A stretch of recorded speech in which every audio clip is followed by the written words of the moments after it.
नमस्कार, मी डॉक्टर गिरीश कोटे। आज आपण बघूयात की जेव्हा आपल्याला रस्त्यावर ट्विन्स दिसतात आपल्याला वाटतं या पेशंटचं आयव्हीएफच झालं। सो आयव्हीएफ आणि ट्विन्स यांच्यामध्ये काय रिलेशन आहे?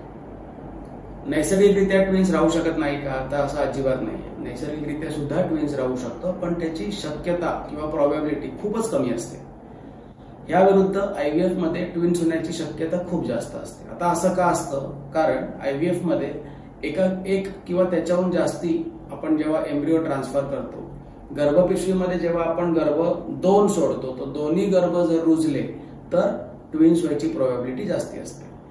सध्या जे रिसेंट गाईडलाईन्स आहेत त्याच्याप्रमाणे आपण 2 गर्भ आयव्हीएफ मध्ये एका वेळेला सोडू शकतो आणि काही केसेसमध्ये आपण 3 गर्भही सोडू शकतो।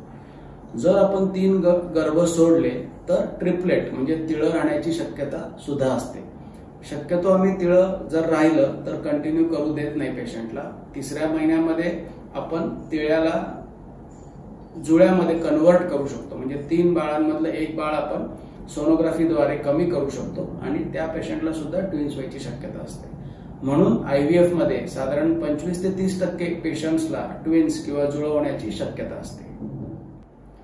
ह्या बाबतीत जर तुम्हाला कुठलेही प्रॉब्लेम्स किंवा काही समस्या असेल तर तुम्ही साईश्री आयव्हीएफ सेंटरला भेट देऊ शकता।